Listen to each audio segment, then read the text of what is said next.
Yeah, finally, for a very long time, I have been talking about the fixing of these roads. As you can see, I have always wondered how long it would take for them to visit this street, one of the oldest streets in Antwerp.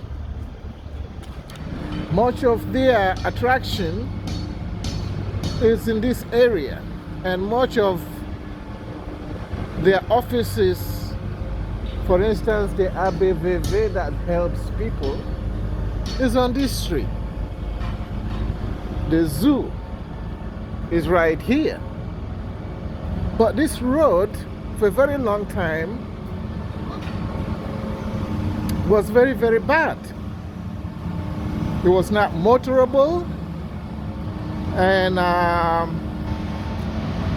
just pretty bad. Bicycles, when they drive here, it's like traveling in a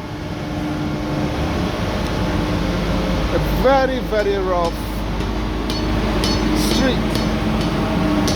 But eventually, I am very happy that they have remembered this street. Hello, how are you? Good, good, good, man, good. So, as you can see, they are busy, and they have in fact expanded this road. It's really interesting as I give kudos to the mayor of Antwerp.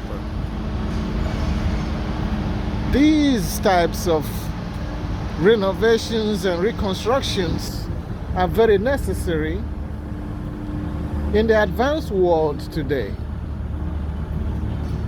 All the taxes and all the money collected as a result of running businesses and enterprises in the country need to be properly invested. And in actuality, I have no doubt in my mind that the mayor is doing a very good job. This street is Omega Straat. You can see Omega Straat. Highly interesting, and is a good thing to note. I cover a lot of countries, and I try to give credit where credit is due. And I also make my honest observations.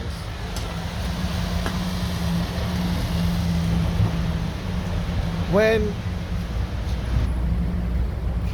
states and cities are run badly, when cities and states are run badly, all it does is plummet the economy of that country. And it doesn't take a genius to understand the relevancy of good roads in any economy. If the roads are good, it makes for good transportation. It makes for free flow of vehicles and other means of transport. It makes for punctuality. Can you imagine that you want to go to work and there is long traffic, and you are looking around to see what is causing the so-called traffic? You don't find anything. The most basic thing that you notice is that the roads are bad and there is no way to meander through the streets. So because the vehicles are very slow and avoiding pit holes and pitfalls, they basically block the cars behind them from moving. And if you had projected to be at your workplace in 30 minutes, that wouldn't be possible, would it? No, that would not be possible. Because oftentimes you're coming late to work, and if you don't want to beat the traffic, you have to go very, very early, and you end up getting to work so early, and you're sitting around doing nothing, just waiting for your time to start work. And if you don't leave on time, you are late. And if you're late a few times, in fact, that might cost you your job. But interestingly enough, I have to admit, it is better to go early and hang around your workplace till the time is up, till your time is up to start work, than to be late. But imagine the time wasted, because time is money. If you're hanging around your workplace for 30 minutes or an hour so that you wouldn't be late and so you don't lose your job, that means that you have also forgone doing some of your chores at home. And people just never really have time enough to think about their situations and circumstances.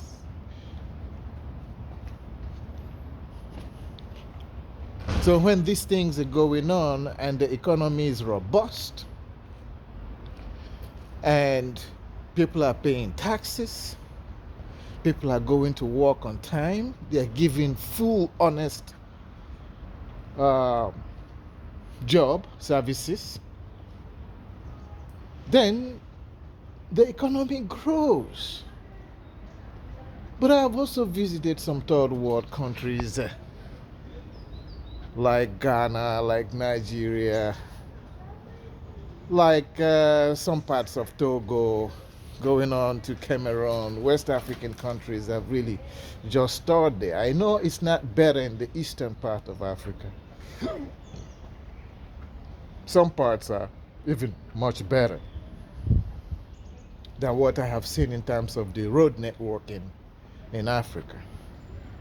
But they take it for granted that good roads can translate to great economy, because things are moving robust, things get to their location on time, there is no much stress, you cut down on hours because you get there on time, and that's just fast money.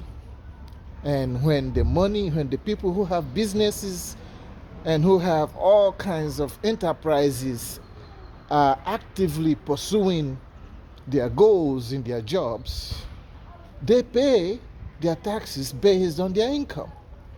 And so wouldn't you rather make room for facilitating greater incomes so that people are able to pay their normal taxes, which eventually you are going to use to build your roads and to build infrastructures that will help people eventually? You don't have to be a genius to do this. But it takes us so many years to sort of fix a road of maybe 10 kilometers, and the people who are able to invest in building a road 10 kilometers, they want applause. They haven't even gotten around fixing roads properly, let alone talking about giving lights to people. Should I delve into explaining the relevance of also having good lighting for day, for night, in order for the industries to work properly and effectively? That's why I say, if the government is not an educated group of people, and even if they are educated, if you don't have the willingness and the desire to serve your people properly and find innovative ways to make progress in a city, you may have just failed your people. And history will not be sympathetic. History will not lie. History will reflect it just as it is. If you did good, history will keep your record. And if you did bad, history will also say bad government. So we reap what we sow. Maybe there is going to be future benefits to this, but let us do well in whatever we do. In the government, in our companies. Like Martin Luther King said, if you're going to be a street sweeper, be the best street sweeper you can be. So let us all try to do our best. I am glad that the road networks are getting better and the streets are being renovated so that trams can start to move more efficiently and more freely, and people can get to their destinations on time. Thank you for listening. It's me again, covering Antwerp and its developments. Today is a good day, even though the sun has not shut out yet. But gradually, since it's winter time, I was anticipating a very cold weather. But the weather is temperate today, and I'm going to hang out and enjoy it as much as I can. Thank you for listening. I'm still your man, Maximus Top.